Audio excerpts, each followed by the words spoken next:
এই যুবক জালাবি আহলে সুফফার সাহাবাদের সঙ্গে অবস্থান করেন। আমার ভাইয়েরা, একজন যুবক মানুষ যখন হয় সবার কিন্তু একটু বিয়ে করতে মন চাই। এই যুবক জালাবি চিন্তা করলেন, আমার টাকাও নাই, চেহারাও নাই, এলাকার লোকজন আমারে কোনো দাম দেয় না, এই মদিনায় আমি অবস্থান করি। এই মদিনায় যদি আমার মা থাকতো, আমার মা আমার জন্য বিয়ের ব্যবস্থা করত। এই মদিনায় যদি আমার বাবা থাকতো, আমার বাবা আমার জন্য বিয়ের ব্যবস্থা করত। এই মদিনায় কেউ নাই, কেউ নাই, একজন আছেন, তিনি হলেন বিশ্ব নবী মুহাম্মাদুর রাসূলুল্লাহ সাল্লাল্লাহু আলাইহি ওয়াসাল্লাম। গভীর মনোযোগ মুসলমান, এই যুবক জালাবি আল্লাহর নবীর সামনে গিয়ে বললেন, নবী, ও নবী, আমি একজন যুবক, আমার তো ইচ্ছে হয় আমি একটু বিয়ে করে সংসার করব, কিন্তু মদিনার কোনো মেয়ে আমার দেখলে পছন্দ করে না। মদিনার কোনো মেয়ের বাবা মা তার মেয়ের সঙ্গে আমার বিয়ে দিতে চাই না। নবী, ও নবী, আপনি যদি একটু ইচ্ছা করেন, আপনি আমার জন্য একটা বিয়ের ব্যবস্থা করতে পারেন। আল্লাহর নবী সঙ্গে সঙ্গে বললেন, জালাবি, চিন্তা করো না, টেনশন করো না, আমি রাসূল তোমার জন্য একটা বিয়ের ব্যবস্থা করে দেব। এর কয়েকদিন পরে ওই মদিনার একজন আনসারী সাহাবী, টাকার অভাব নাই, পয়সার অভাব নাই, জায়গার অভাব নাই, জমির অভাব নাই, তার একমাত্র কন্যা যেমন রূপবতী তেমন গুণবতী। আমার ভাইয়েরা বলেন তো, এই রকম মেয়ে যদি কারো বাড়িতে থাকে, ওই বাড়িতে বিয়ের প্রস্তাব কম আসে না বেশি আসে? ডাক্তার, ইঞ্জিনিয়ার, বিশেষ ক্যাডার, কিন্তু মেয়ের বাবা মা চিন্তা করে এর চাইতেও যদি ভালো একটা জামাই পাওয়া যায়। কথা বলেন ঠিক কিনা? এই আনসারী সাহাবী চিন্তা করলেন, এই মদিনার অনেক ধনাঢ্য যুবক আমার মেয়েকে বিয়ের প্রস্তাব দিয়েছে, কিন্তু এই মদিনার নেতা হলেন বিশ্ব নবী মুহাম্মাদুর রাসূলুল্লাহ সাল্লাল্লাহু আলাইহি ওয়াসাল্লাম। আমি যদি আল্লাহর নবীজির কাছে গিয়া আমার মেয়ের জন্য একটা জামাই খুঁজতে বলি, আল্লাহর নবী হয়তো এই জামাইগুলোর চাইতে আরো উপযুক্ত জামাই ঠিক করে দেবে। এই বিশ্বাস নিয়ে, এই কমিটমেন্ট নিয়ে ওই আনসারী সাহাবী আল্লাহর নবীজির সামনে হাজির হয়ে গেলেন। ও আমার মুসলমান ভাইয়েরা, দেখেন ইমানদার কাকে বলে, ইমানের পরীক্ষা কেমনে হয়। এই আনসারী সাহাবী আল্লাহর নবীজির কাছে গিয়ে বললেন, প্রাণের নবী, ও নবী, আপনি জানেন আমি মদিনার একজন ধনাঢ্য ব্যক্তি, আমার একমাত্র কন্যা যেমন রূপবতী তেমন গুণবতী। ও নবী, এই মদিনার অনেক ধনাঢ্য যুবক আমার মেয়েকে বিয়ের প্রস্তাব দিয়েছে, কিন্তু নবী, আমার বিশ্বাস হলো আপনি হলেন মদিনার নেতা, আপনি যদি একটু খটকালি করেন, এই জামাইগুলোর চাইতে আরো উপযুক্ত জামাই আপনি ঠিক করে দিতে পারবেন। আল্লাহর নবী সঙ্গে সঙ্গে বললেন, সাহাবী, চিন্তা করো না, টেনশন করো না, তোমার মেয়ের জন্য জামাই খোঁজার প্রয়োজন নাই, আমি রাসূল তোমার মেয়ের জন্য আগে থেকেই জামাই পছন্দ করে রেখেছি। কই হুজুর, তাড়াতাড়ি কোন জামাইয়ের পরিচয় কি? কই জামাইয়ের পরিচয় হলো তার টাকা নাই, পয়সা নাই, জায়গা নাই, জমি নাই, এমনকি তার চেহারাটা ভালো না, বেটে কুশ্চিত কদাকার একজন ব্যক্তি চেহারা, বেটে কুশ্চিত কদাকার চেহারার একজন যুবক, নাম হলো তার জালাবি। ইমান আনার কারণে বাড়ি থেকে পরনের পোশাকটাও ফিরে আনতে পারে নাই। আমার ভাইয়েরা, এই কথা বলার সঙ্গে সঙ্গে আনসারী সাহাবীর মনটা খারাপ হয়ে গেল। আনসারী সাহাবী চিন্তা করলেন, আমার মেয়ের জন্য জামাই ঠিক করতে আসলাম, টাকা নাই পয়সা নাই, অন্তত চেহারাটা যদি ভালো হতো তাও একটা কথা হতো, চেহারাটাও ভালো না। আনসারী সাহাবী হ্যাঁ বলতে পারে না, নাও বলতে পারে না। আল্লাহ নবীজিকে বললেন, নবী আমার এখন কিছুই বলার নাই, আমি বাড়িতে গিয়া আমার বিবির সাথে আলোচনা করে আগামীকাল ফাইনাল সিদ্ধান্ত জানায় দেব। আনসারী সাহাবীর মনটা খারাপ হয়ে গেল। বাড়িতে এসে ডাক দিয়া বলে, বিবি ও বিবি, তোমার মেয়ের জন্য বিশ্ব নবীজি একটা জামাই ঠিক করেছেন। কয় তাড়াতাড়ি বলো জামাইয়ের পরিচয় কি? কয় জামাইয়ের পরিচয় হলো তার টাকা নাই পয়সা নাই, জায়গা নাই, জমি নাই, এমনকি চেহারাটা ভালো না, বেটে কুৎসিত কদাকার চেহারার একজন যুবক। এই কথা শোনার সঙ্গে সঙ্গে ওই আনসারী সাহাবীর বিবির মনটাও খারাপ হয়ে গেল। তারা দুইজন ঝগড়া লেগে গেলেন, দুইজন তর্ক বিতর্ক করতেছে। ও মুসলমান যুবক, ও আমার মায়ের বোনেরা, ওয়াজ যদি আপনারা শুনে থাকেন একটু দিল দিয়ে চিন্তা করবেন। তারা পিতা মাতা যখন গন্ডগোল শুরু হয়ে গেছে, এই মুহূর্তে ওই মেয়েটি ডাক দিয়ে বলতেছে, আব্বা জান, ও আমার আম্মা জান, আল্লাহর নবীজি আমার বিয়ে ঠিক করেছেন, দুনিয়ার কোন প্রধানমন্ত্রী আমার বিয়ে ঠিক করে নাই, দুনিয়ার কোন রাজা বাদশা আমার বিয়ে ঠিক করে নাই, আমার বিয়ে ঠিক করেছেন আখির জামানার পয়গম্বর বিশ্বনবী মুহাম্মদুর রাসূলুল্লাহ সাল্লাল্লাহু আলাইহি ওয়াসাল্লাম। ও আমার মা, ও আমার বাবা, সুতরাং ছেলে যেমনই হোক না কেন, তোমরা যদি কেউ বিয়েতে রাজি না হও, আমি মেয়ে কিন্তু এই বিয়েতে রাজি। আমার ভাইয়েরা, একটু দিল দিয়ে ওয়াজটা বোঝার চেষ্টা করেন, ইমানদার কাকে বলে, ইমানের পরীক্ষা কেমন হয়। আনসারী সাহাবী সেইটা শোনার পরে, মেয়ের মুখে এমন কথা শোনার পরে মেয়েটির মা বলছে, মেয়ে যখন রাজি আমিও রাজি। আনসারী সাহাবী বললেন, আমি তো আগে থেকেই রাজি, সবাই যখন রাজি তাহলে ডাকো কাজী।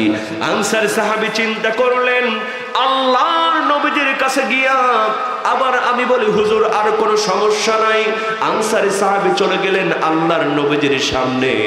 আল্লাহর নবীজির সামনে যখন চলে গেলেন, হুজুর আপনি যেই জামাই ঠিক করেছেন, আপনি যেহেতু জামাই পছন্দ করেছেন, সামি'না ওয়া আতা'না, আমরা কিন্তু এই বিয়েতে রাজি। জালাবিবকে ডাকা হলো, বিয়ের মার্কেটিং করবে। ও আমার যুবক ভাইয়েরা খেয়াল করেন, বিয়ের মার্কেটিং করবে জালাবিব। আল্লাহর নবীজি বললেন, জালাবিব যাও, তোমার মহারণা স্বরূপ বিয়ের মার্কেটিং তুমি করো। আল্লাহর নবীজি বললেন, জালাবিব তুমি আমার জামাই ওসমান রাদিয়াল্লাহু তাআলা আনহুর কাছে চলে যাও, আমার জামাই ওসমান তোমারে অনেকগুলা স্বর্ণ মুদ্রা দিয়া দিবে। ও জালাবিব, আমি জানি তোমার কাছে কোনো টাকা পয়সা নাই। এই কথা বলার সঙ্গে সঙ্গে ওই যুবক জালাবিব এক দৌড় মেরে ওসমান রাদিয়াল্লাহু তাআলা আনহুর কাছে চলে গেলেন। ওসমান রাদিয়াল্লাহু তাআলা আনহু অনেকগুলা স্বর্ণ মুদ্রা তারে দিয়া দিলেন। এই স্বর্ণ মুদ্রা নিয়ে ওই মদিনার বাজারে জালাবিব চলে গেলেন, বিয়ের মার্কেটিং করতেছেন, কেনাকাটা করতেছেন। মার্কেটিং করা শেষ, এবার বাড়ির দিকে যখন রওনা করবেন, আমার ভাইরা, এমন সময় মদিনার অলিগলি দিয়া কে যেন ডাক দিয়া যায়, জিহাদ জিহাদ জিহাদ জিহাদ ফি সাবিলিল্লাহ, আল্লাহর রাস্তায় জিহাদের ডাক এসেছে। ও যুবক, তোমরা ঘরের মধ্যে বসে থেকো না।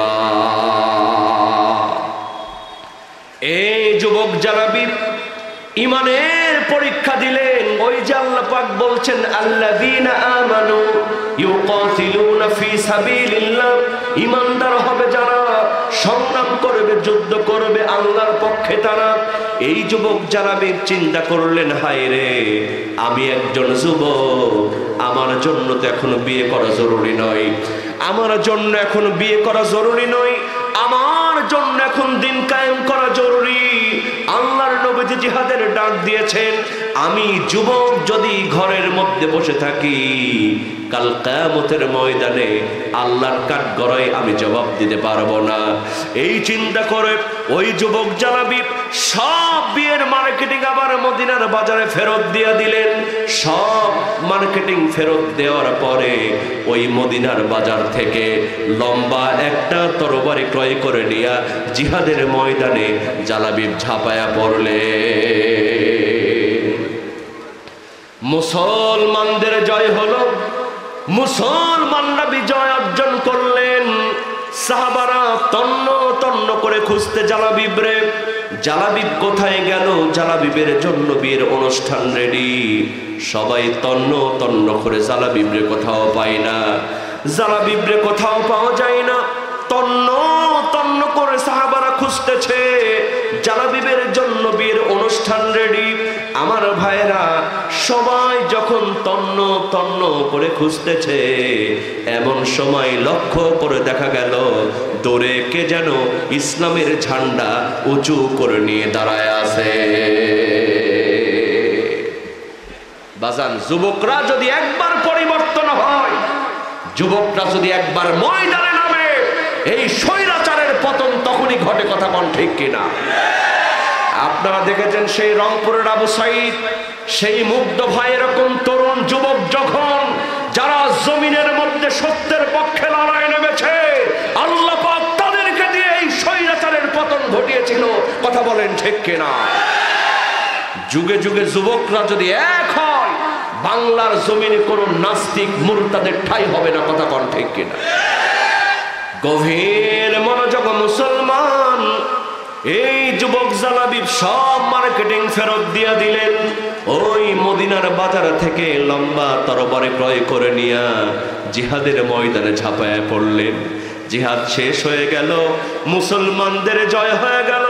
সাহাবারা তন্ন তন্ন করে খুঁজতেছে, জালাবিবরে কোথাও পাওয়া যায় না, বিয়ের অনুষ্ঠান নেড়ে।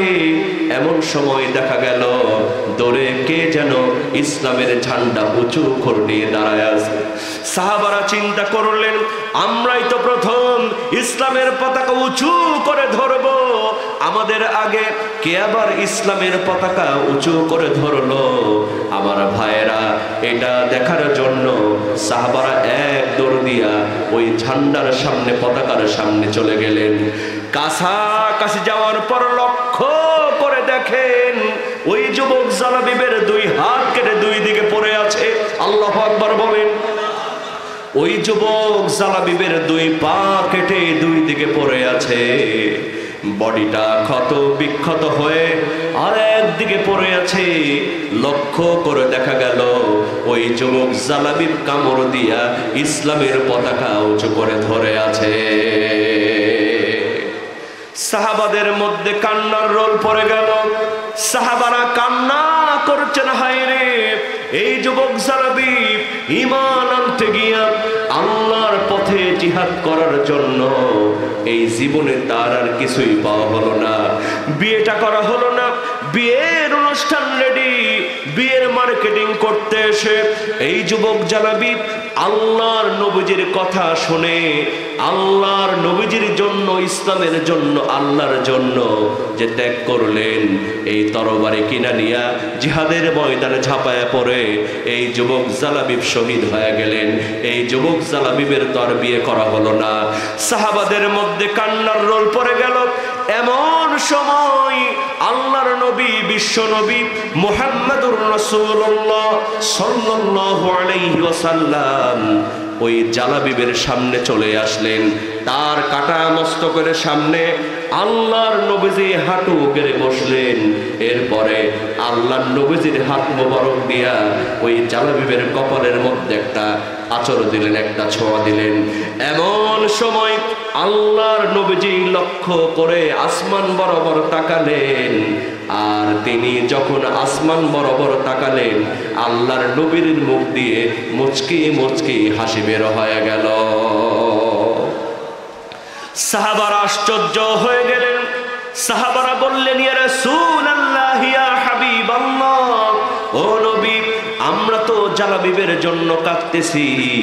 এই জালাবিব বিয়ের বাজার করতে এসে জিহাদের ডাক শুনে সেই বিয়ের বাজারে ফেরত দিয়া মোহরনার টাকা দিয়া লম্বা তরবারি ক্রয় করে নিয়ে জিহাদের ময়দানে শহীদ হয়ে গেছে। হুজুর, আমরা তো জালাবিবের জন্য কাঁদতেছি, এই জালাবিবের আর দুনিয়াতে বিয়ে করা হলো না। ও নবী, আমরা কাঁদতেছি, আপনি কেন হাসেন? আমরা তো বুঝলাম না। আল্লাহর নবীজি বললেন, সাহাবারা, আমি যা জানি তোমরা তা জানো না, আমি যা দেখি তোমরা তা দেখো না। ও সাহাবী, লক্ষ্য করে দেখলাম এই যুবক জালাবিবের জন্য আল্লাহ পাক আসমানের মধ্যে জান্নাতের ভেতরে এই মুহূর্তে বিয়ের অনুষ্ঠান জান্নাতি হুরের সঙ্গে করে দিয়েছে। আর সাহাবারা শোনো, এই যুবক জালাবিব দিন কায়েমের জন্য, আল্লাহর পথে জিহাদের জন্য যে ত্যাগ করেছেন, নিজের জীবন বিসর্জন দিয়েছেন, মোহরনার টাকা দিয়া তরবারি ক্রয় করে নিয়ে জিহাদের ময়দানে শহীদ হয়ে গেছে। দুনিয়ার কথা চিন্তা করে নাই, দুনিয়ার স্বার্থের কথা চিন্তা করে নাই। আল্লাহ পাক এত বেশি পছন্দ করেছেন, আমি নবী নই, স্বয়ং আল্লাহ পাক জালাবিবের দিকে তাকায়া নিজেই হেসে দিয়েছেন। জোরে কোন সুবহানাল্লাহ, লিল্লাহি তাকবীর।